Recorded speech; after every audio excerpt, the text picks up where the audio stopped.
Ada COVID itu, ada. Tapi ada yang bermain, ya. Mana contohnya? Diperiksa di rumah sakit kabupaten di Riau. Nama rumah sakitnya tak boleh sebut, menjaga kode etik jurnalistik. Diperiksa, kena. Dia tidak percaya, dia pergi ke provinsi. Sampai di provinsi diperiksa, tidak ada. Loh, tak mungkin dia tercecer di jalan. Kenapa tuh di rumah sakit kabupaten ada? Kenapa di provinsi tak ada? Dia pulang ke rumah sakit kabupaten, ditinjunya dokter yang meriksa itu. Kau COVID kena kuah, katanya. Inilah cocoknya sama kau, kata dia. Ada. Kenapa? Karena di situ ada permainan uang. Karena di situ, inilah orang yang paling jahat di antara manusia yang jahat. Orang mati pun dibisniskannya juga. Orang sakit pun diambilnya juga manfaat di sana. Bahwa dia ada, ya. Tapi bahwa ada orang bermain, ada juga. Maka jangan dipotong video ini. Tonton sampai habis.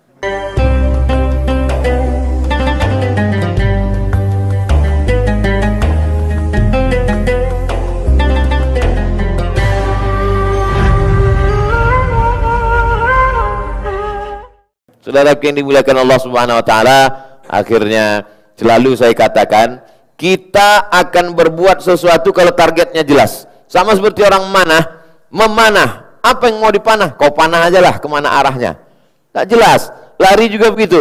Kita harus lari. Garis finishnya mana? Tak jelas finishnya entah di mana. Maka hidup ini juga mesti punya target yang jelas. Apa targetnya? Sebelum mati, mesti berdiri 1000 TPQ, Taman Pendidikan Al-Quran. Itu target Ustadz Ardi. Kemarin kami sudah pengguntingan pita TPQ yang pertama. Nanti akan digunting lagi pita. Saya tidak ikut meletakkan batu pertama, saya tidak ikut membangun, saya tidak ikut buat kurikulum, saya tidak ikut nyari guru. Saya hanya bagian gunting pita aja. Peresmian rumah Quran. Maka kita bermimpi dari Sabang sampai Papua, rumah Quran musyawarah akan berdiri di setiap tempat, insya Allah. Amin. Lalu kemudian mereka mau studi banding, bagaimana cara buatnya, bagaimana cara kurikulumnya, bagaimana pelatihan ustadznya. Datang ke rumah Quran musyawarah yang ada di Bintaro, hubungi nomor kontak berikut ini. Boleh dipotong untuk video share.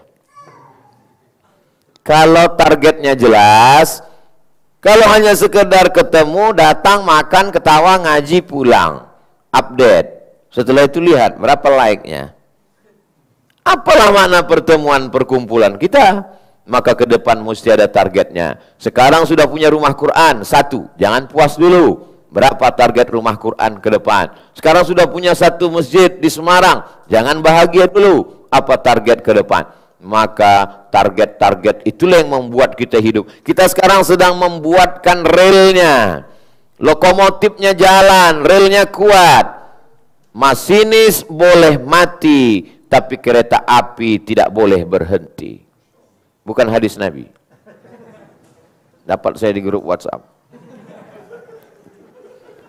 Ini kalau sudah terbentuk ini rel kereta apinya, ada lokomotif dan gerbongnya, masalah ini sudah berdiri, lalu kemudian akan ada cabang di mana-mana di ibu kota, dari mulai Banda Aceh turun ke Medan Sumatera Utara, turun ke Pekanbaru Riau, turun ke Jambi, turun ke Palembang, pergi ke Kepulauan Riau, pergi pula ke Bangka Belitung, sampai Bengkulu, sampai ke Lampung, nyebrang ke Jakarta, lalu kemudian ke Jawa Barat, ke Jawa Tengah, ke Jawa Timur, sampai ke Madura, ke timur Indonesia. Maka cita-cita besar ini akan diwujudkan. Siapa yang akan memimpin rumah Quran ini? Siapa yang akan memanagenya? Inilah calon-calon pemimpin masa depan. Saya tak jelas entah mana yang bilang amin, entah mana yang tidak, karena mulutnya tutup masker. Tapi dalam hatinya insya Allah malaikat tahu, Allah Subhanahu wa ta'ala maha tahu. Target tidak muluk-muluk. Bukan mau buat universitas, bukan mau buat rumah sakit. Itu ada nanti masanya. Target pertama menyelamatkan dari buta huruf Al-Quran. Bisa dia mengaji, bisa dia tahu membaca. Untuk apa kita baca lagi Al-Quran ini pakai bahasa Arab, Ustadz? Kan ada terjemah bahasa Indonesianya. dokter tidak akan lulus menjadi dokter kalau tidak bisa membaca buku bahasa Itali, istilah-istilah kedokteran. Ada kitab buku khusus yang mereka baca. Begitu juga dengan kita. Kita mesti baca Quran. Sampai hari ini tak ada orang sholat pakai bahasa Indonesia. Siapa yang sholat pakai bahasa Indonesia, sholatnya batal. Maka kita mesti baca Al-Fatihah. Luruskan bacaan Al-Fatihah dari mulai huruf A supaya tak sama dengan A. Bagaimana huruf O, bagaimana huruf Po. Di mana kita belajar itu? Datang ke rumah Quran, dibuatkan jadwalnya. Yang bisa datang langsung berjumpa guru kita tidak kurang sama sekali. Tidak ada alasan untuk tidak belajar memperbaiki Al-Quran. Saya sampai hari ini masih belajar. Tadi sebelum kemari silaturahim ke rumah Habib Said Agil Al-Munawar, belajar tentang sanad hadis, bagaimana beliau belajar di Makkah. Setelah itu singgah pula ke rumah Kiai Haji Al-Yafi, belajar. Saya kalau pergi ke suatu kota, yang pertama saya cari siapa ulama dan habib di sini. Kalau ada ulama yang masih hidup, saya datang belajar, minta doa, minta ijazah, minta dengarkan Al-Fatihah. Kalau tidak ada, saya datang ziarah ke kubur, karena tak ada yang menasehati saya. Tidak ada yang membuat untuk semangat ini tetap bangkit dan hidup, untuk mencharge kembali ruh supaya kuat istiqamah. Kadang-kadang kita mau mendengar nasihat, sengaja tidak khutbah Jumat hari Jumat, sengaja tidak mengambil jadwal pengajian, datang kita ke kajian orang, duduk di pojok, tapi tiba-tiba datang protokol mengatakan, karena malam ini ada Ustadz Somad, mari kita dengarkan kultum agak 5 menit. Kultumnya memang 5 menit, fotonya 50 menit. Saudara yang dimuliakan Allah Subhanahu wa taala. Jadi, jangan pernah berhenti belajar. Ustaz Somad masih belajar sampai hari ini masih belajar. Karena kita belajar ini sama seperti jalan di tepi laut. Ketika kita berjalan di tepi laut, pertama kali tenggelam mata kaki, lama-lama tenggelam sampai ke lutut, lama-lama tenggelam sampai ke pinggang. Semakin ke tengah kita, semakin sadar bahwa laut itu dalam, dan semakin tenggelam, semakin sadar bahwa kita tak tahu apa-apa dan kita bukan siapa-siapa. Jadi di mana kita menyadari kebodohan kita? Datang ke rumah Quran Musawarah, RQM. Sudah berapa lama buka rumah Quran Musawarah? 2 bulan. Ramadan, Syawal, hari ini sudah malam 10 Zulqa'dah, 70 malam. Pas malam yang ke-70 Abdul Somad. Masya Allah, saya aja nyebut begitu. Cek nanti kalender. Saudara yang dimuliakan Allah Subhanahu wa taala, maka bagi yang sudah mendaftar, adik-adik memperbaiki bacaan, para asatidz, para qori kita diundang kemari, ada pula program iktikafnya, ada tahsin tajwidnya, ada pula program membaca Al-Qur'an dengan terjemahnya. Bagi yang sudah ikut alhamdulillah, bagi yang tidak ikut, ingat-ingatlah berapa kawan yang udah meninggal, berapa yang di ruang ICU. Semua yang di rumah sakit, di ruang ICU itu tidak pernah merasa menyangka bahwa mereka akan mati. Kalau ada 3 orang terbaring di rumah sakit, 1, 2, 3, masing-masing mereka ini menyangka paling-paling yang mati yang itu duluan. Tidak ada mereka merasa menyangka mati. Ustadz pernah tak menyangka Ustadz akan mati? Ya, saya pernah menyangka mati. Kapan Ustadz menyangka mati? Ketika tiba-tiba saya pulang dari luar kota, sampai di rumah, semua tulang-tulang saya ini rasanya mau putus. Hari ke-1 sama hari ke-2, tulang-tulang sendiri mau putus. Hari ke-3 sama hari ke-4, ketika dipakai topi ini, rasanya jarum dan kaca tajam ditusuk-tusukkan. Hari ke-5, hari ke-6 saya beli durian, saya cium, tak ada baunya sama sekali. Tapi Ustadz nggak pernah kena COVID, saya nggak periksa. Tapi ciri-ciri itu ada. Tulang mau putus, topi dipasang rasanya mau copot, ditusuk-tusuk jarum, durian dicium, tak ada baunya. Disitulah saya merasa durian itu sudah tak enak sama sekali. Tak saya makan durian itu. Saking kan susahnya hati.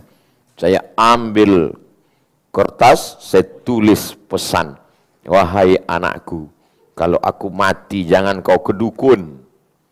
Kau mesti mentauhidkan Allah. Kau kirim aku Al-Fatihah. Kau doakan aku. Kau mesti sekolah masuk pesantren ngapal Quran.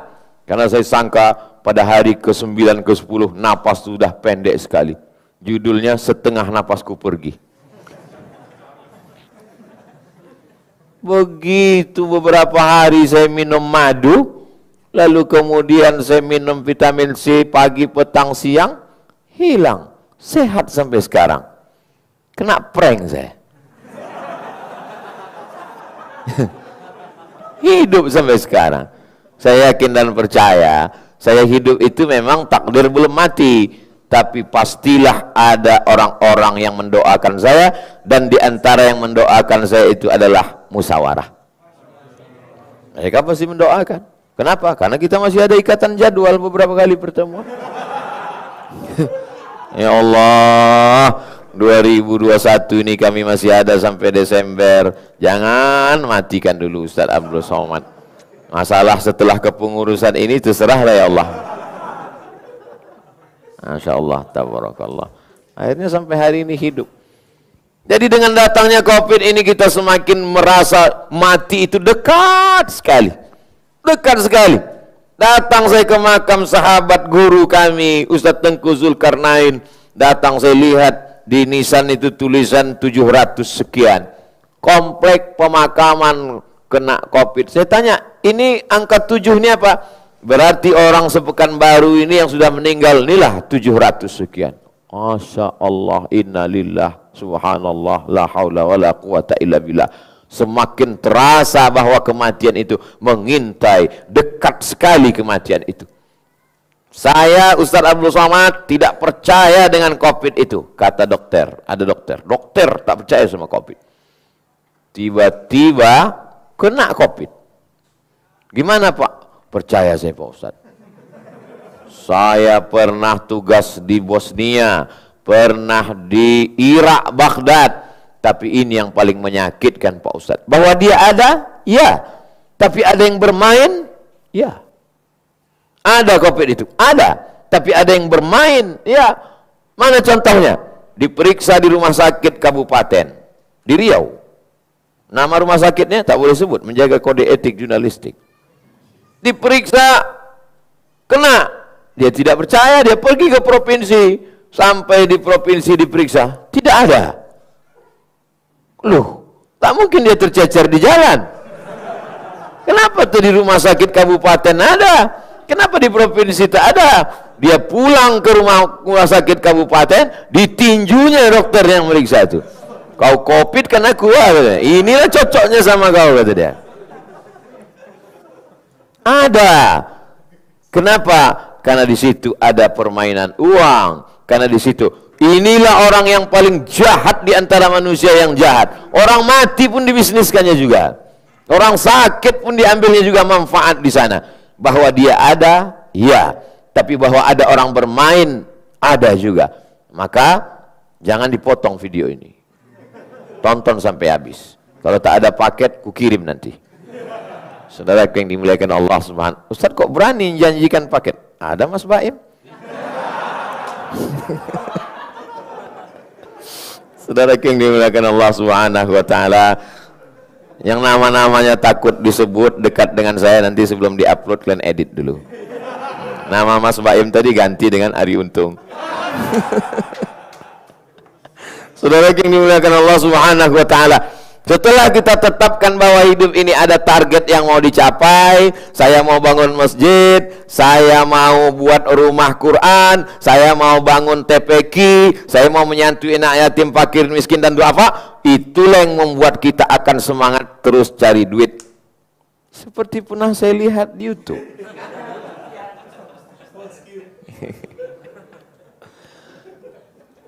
Itulah yang membuat kita akan semangat terus. Saya tidak ingin anak muda setelah hijrah malah bawaannya mau mati aja. Saya dulu Pak Ustadz, sebelum mendengar ceramah Pak Ustadz, semangat saya cari duit. Tapi setelah mendengar ceramah Ustadz, rasanya mau mati aja Pak Ustadz. Berarti kau tak betul mendengar ceramah saya. Kalau kau betul mendengar ceramah saya, kau semakin semangat mencari duit. Kenapa? Yang sebelum ini targetnya dunia, maka setelah mendengar ceramah, dunia itu hanya sebatas jembatan menuju akhirat. Orang tidak pernah membangun rumah di atas jembatan. Kenapa? Karena jembatan itu cuman numpang lewat, numpang lalu. Tujuan terakhir kita adalah, jadi kalau siapa yang sibuk cari duit untuk bangun masjid, dia sedang membangun tempat di surga. Man bana masjidan, siapa yang bangun masjid, banallah mithlahu baitan fil jannah, dibangunkan Allah untuknya satu tempat di surga. Siapa yang mengisi celengan ini, untuk apalah duit ada kuncinya, ada pintunya di bawah. Jangan sampai diisi subuh diambil maghrib. Terlalu cepat, penuhkan dulu, kirim, datang kemari untuk mengambil ke rumah Quran, disebarkan di mana-mana, di warung-warung, di toko-toko. Dulu ketika kami buat yayasan tabung wakaf umat di Pekanbaru, lalu kemudian ada usul, katanya mau dibuat rumah. Jadi celengannya itu seperti rumah, kencelengannya seperti rumah, lalu di depan rumah itu ada gambar saya begini. Mau diletakkan di rumah-rumah makan. Jadi setiap orang habis makan, ditengoknya foto saya, isilah, kasihan Ustadz itu. Ada usul mau buat gitu. Tapi sampai sekarang alhamdulillah nggak jadi mereka buat. Karena saya berdoa, saya tak mungkin saya bilang, janganlah rusak nama baik saya. Enggak, saya diam aja. Tapi dalam hati saya, jangan sampai buat orang ini. Alhamdulillah, didengar malaikat doa saya itu. Sampai sekarang belum mereka buat. Jadi maksud saya, jangan kalian buat nanti. Dan kalian buat gambar saya di sini, terus lubangnya pas di atas kepala saya. Islam ini tidak menghinakan kita. Lalu untuk apa ini disebarkan?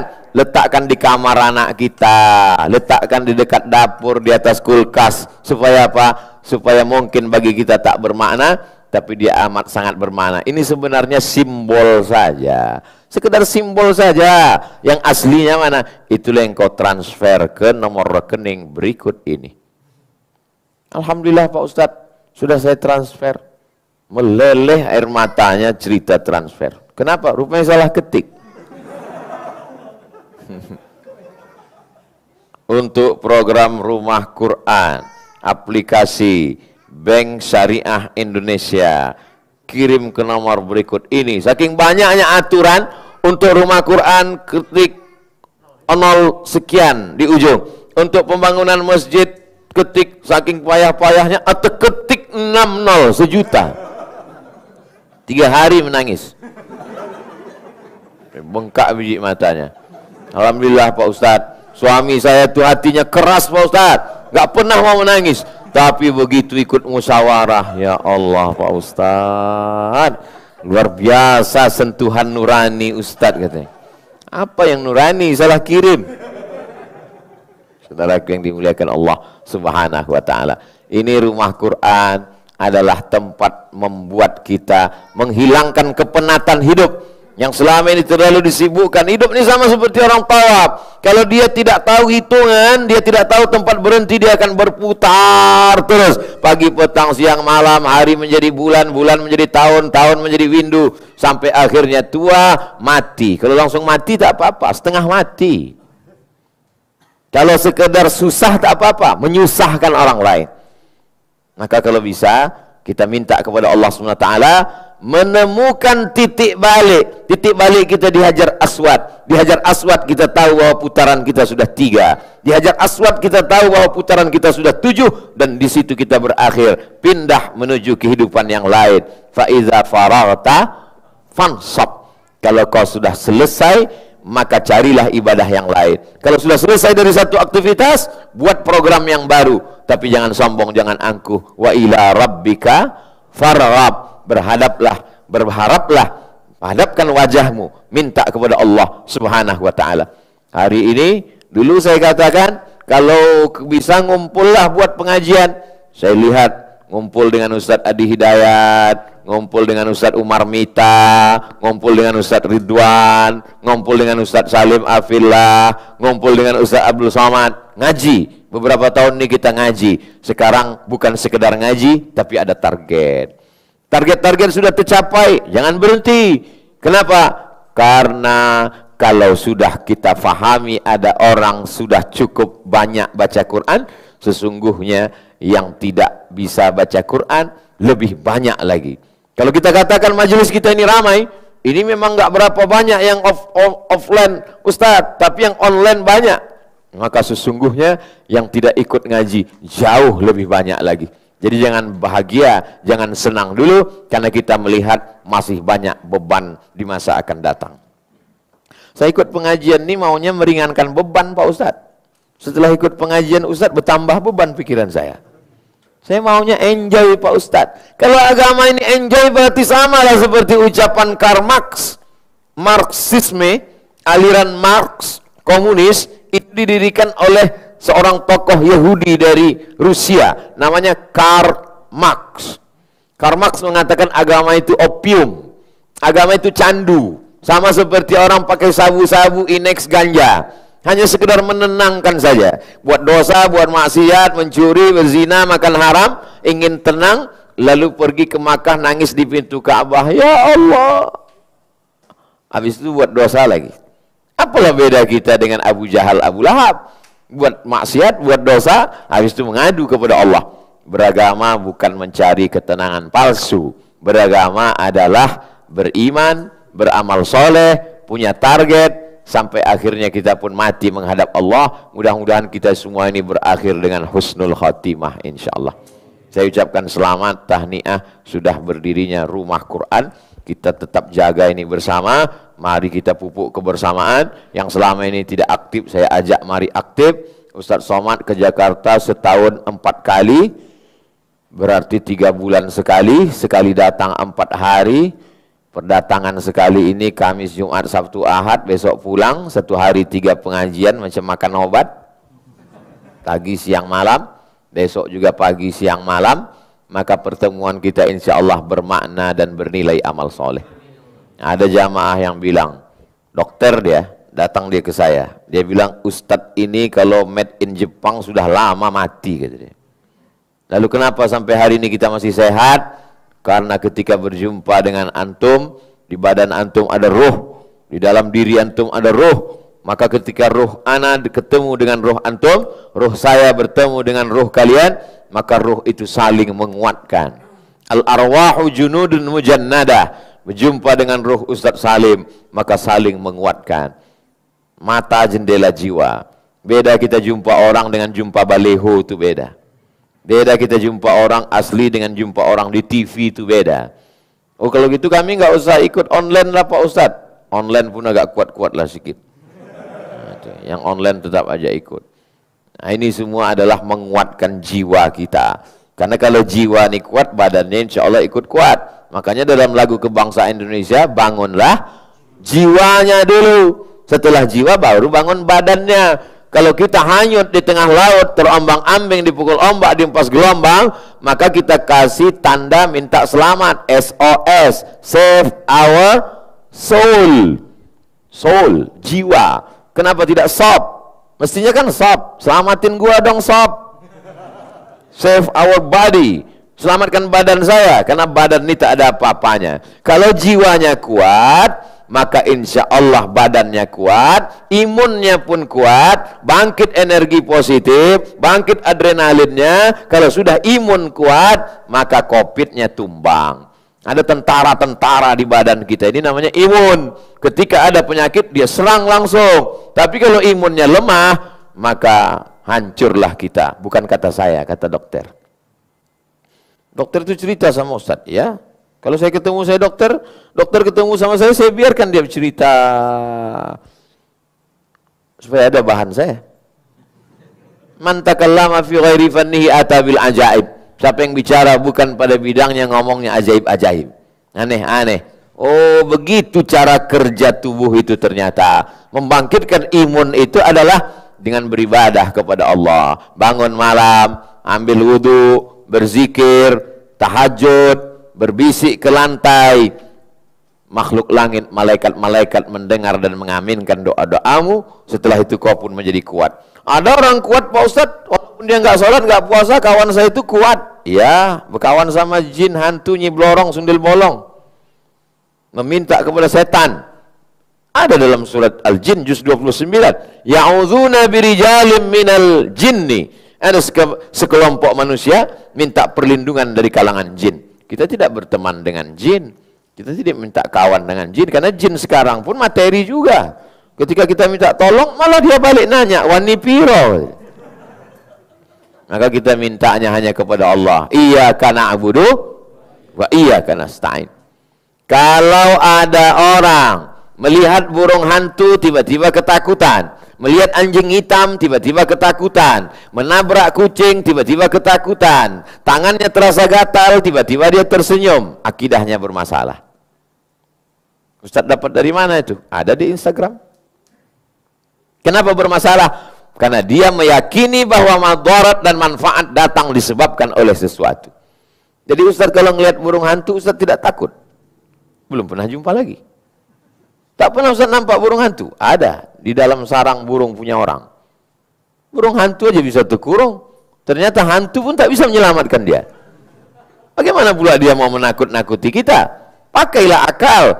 Datanglah orang sahabat Nabi namanya Abu Dzar Al-Ghifari. Abu Dzar Al-Ghifari memasukkan susu kambing ke dalam gelas. Dia letakkan di dekat patung, nama patungnya Naham. Ini patung Naham, dia letakkan. Oh, patung Naham, aku kasih kau susu, tolonglah kau kasih aku rezeki. Sehatkan anakku, sehatkan badanku, wahai patung Naham. Selesai dia berdoa, datang anjing. Datang anjing, dia minum anjing itu, habis susu itu.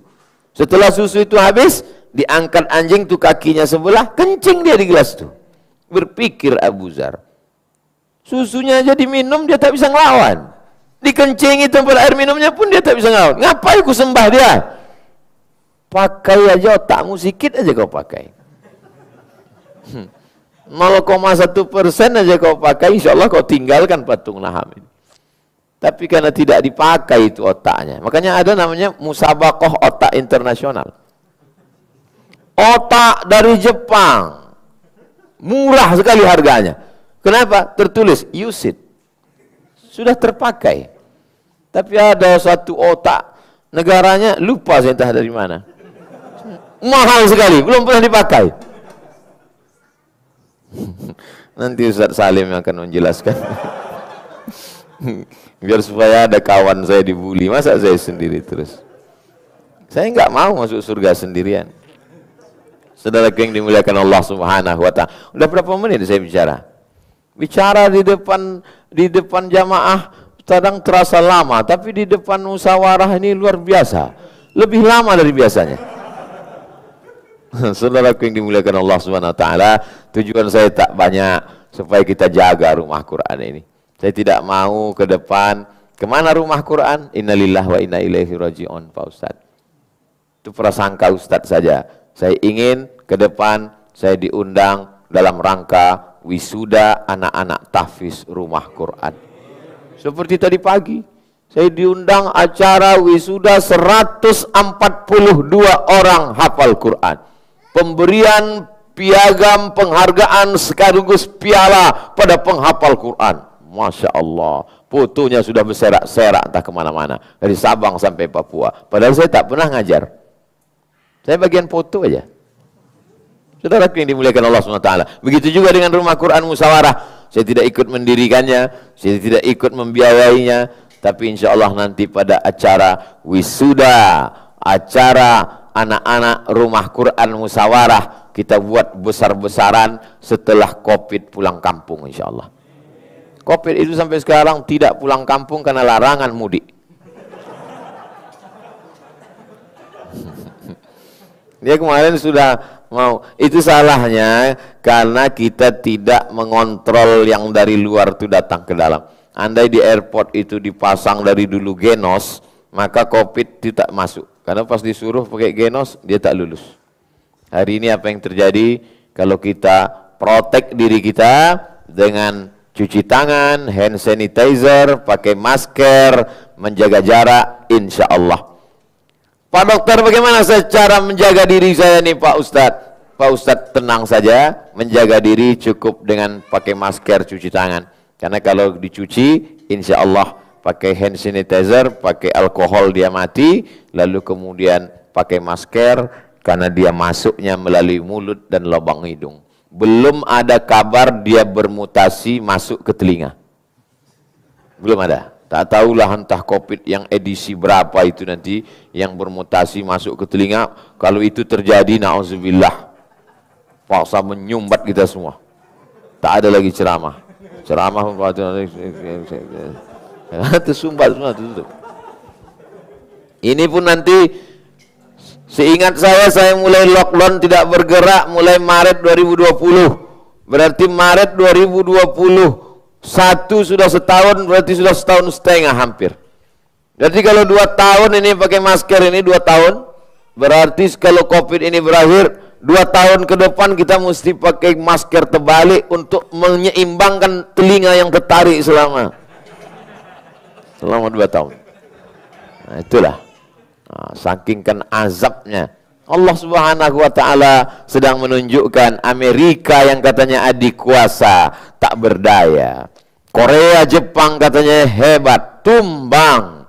Lockdown tak menyelesaikan. Satu-satunya yang menyelesaikan masalah adalah kuatkan ibadah kepada Allah, yakinkan diri, imun akan kuat, tetap jaga, berikhtiar dan berusaha. Bismillahirrahmanirrahim. La haula wala quwata illa billahil aliyil azim. Itulah yang dapat saya sampaikan pada kesempatan kali ini. Yang baik datang dari Allah, yang tak baik dari hamba Allah yang dhaif. Saya kembalikan ke Mas Adrian, moderator. Terima kasih. Assalamualaikum warahmatullahi wabarakatuh.